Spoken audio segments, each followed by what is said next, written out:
Today I want to talk about something that I don't often talk about. I normally talk about staying positive and studying hard, but there are times that you still fail your test. And that's exactly what I want to talk about now. The recovery process after you fail a test. I feel like this is not talked about very often, but it is a question that I do get. And so I'm going to go through step by step today and talk about the process of how we can turn this fail into a win. By the way, I'm Terrell, and this is Absolutely Studying. I bootstrapped my way through university while juggling a full-time job and a family. It was really tough. But now I want to pay it forward. I want to supply you with all of the resources and support you need to flourish in your academic career. Today we're talking about tests and what to do if you fail them. And hopefully by the end, if you have failed a test, you're feeling a little bit better about the prospect of the next one.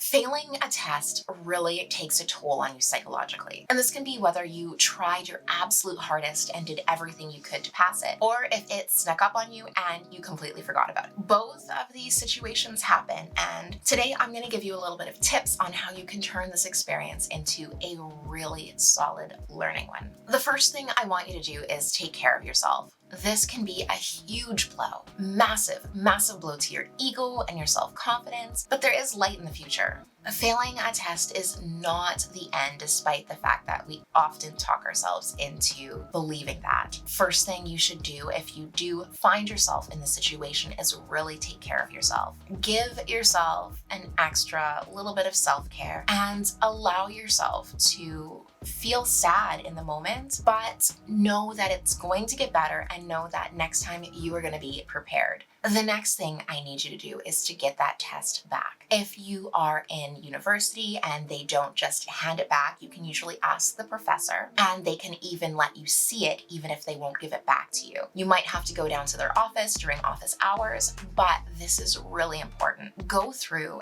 and if you are able to make notes of what you did wrong, what questions you got wrong, and also some concepts that you got right. If you're able to get the exam back, then that makes it even easier. Go through and read through the exam question by question and check and see each of your answers. Correct your exam. Make sure that you are correcting the information. So when you go through and you find an answer that you got wrong, right next to it, write down that concept. You can also write down your concepts that you were struggling with on a confidence tracker. I've got one in the principle in the description, and that way you can track how you study it and your confidence level with working with it as you go forward to make sure that you really understand that concept in the future. It's going to be really easy to just hide that memory away and forget about it, but that's not going to help you on the next test. So go through, compare your notes with what you wrote in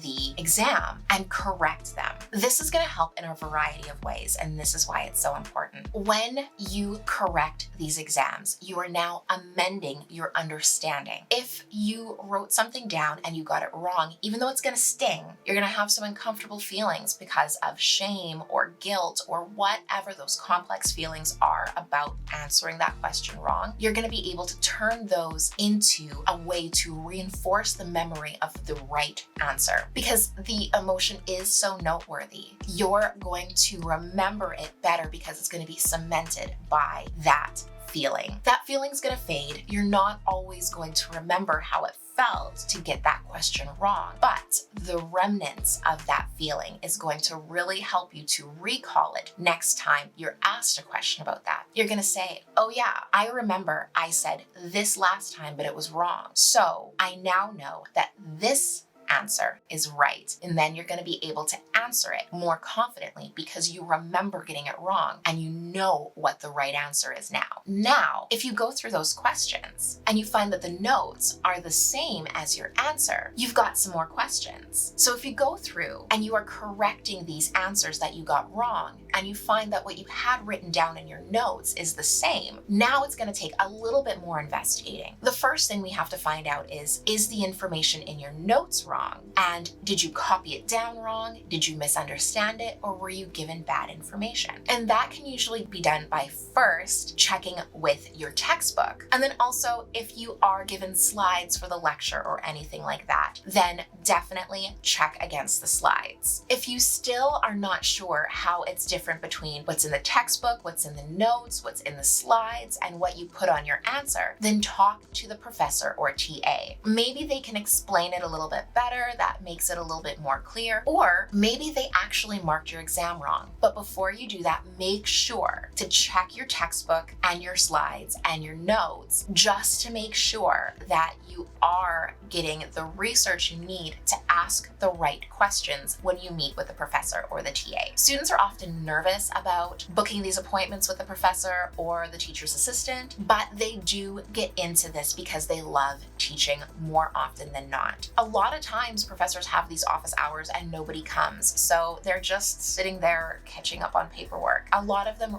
really don't mind explaining the concepts. And even if you do have a professor that is a little bit intimidating, going through and reading your notes, reading the textbook, reading the slides really gives you a way of clearly phrasing and discussing your concerns so that you can get right to the point and you don't have to worry about the intimidating mean face of the teacher. Now, while you're going through and checking all of the wrong answers, you can also go through and check the correct ones. Validate your understanding and really see how you answered those questions right. You wouldn't have gotten every single question wrong, so where did you go right? That's a way of kind of boosting your ego and showing that you really did learn and retain some of the information and that you do have a good grasp on some of those concepts. If you are able to relate those concepts that you have a firm grasp on and relate them to the stuff that you were struggling with, that's another way to really make some concrete mental associations and link the information to make it easier to retrieve and recall in the future. So at the end of the day,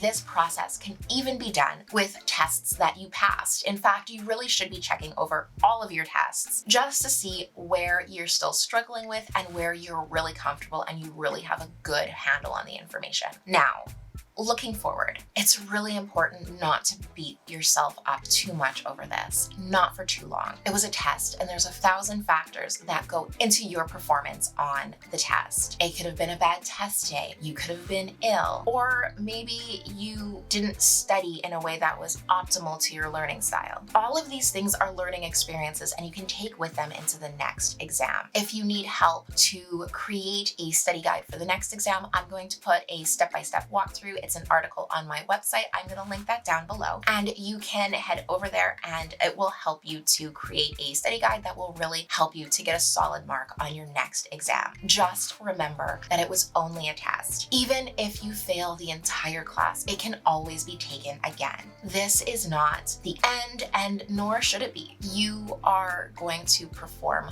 much better on the next exam, I'm sure, with a solid, concrete study plan and structured active recall study activities that are really going to help you to remember, retain, and recall that information. If you need a template for that study guide, don't forget there is one down in the description. It's free, you can download it. And while you're down there, please like this video and subscribe to my channel. I put out a new video every week and it is always about study tips, organizational hacks, and homework help to help you with the study struggle. You can also visit my website. It is packed full of useful resources and articles to help you get through each of your classes. And until next time, I hope you have an amazing adventure.